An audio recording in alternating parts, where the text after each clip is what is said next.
బావా బావా బావా ఏమైంది బావా? నీ లోపల నువ్వు ఏదో బాధపడుతున్నా.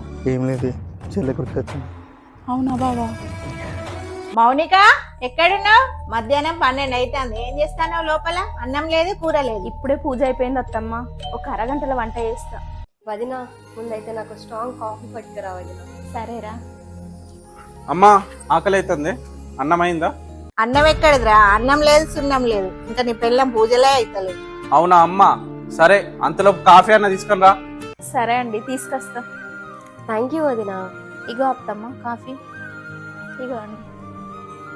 దీని ఎవరైనా కాఫీ అని అంటారా? ఎందుకమ్మా, బానే ఉంది కదా.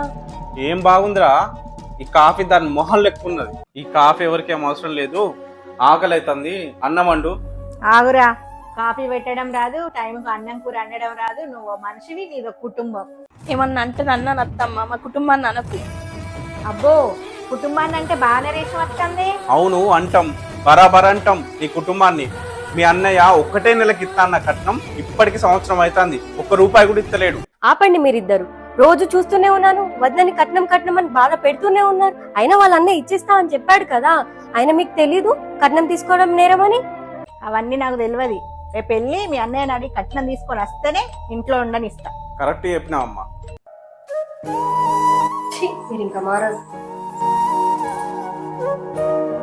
అగో, నువ్వు అనగానే మీ చెల్లె ఫోన్ ఇస్తుంది. ఇది ఒకసారి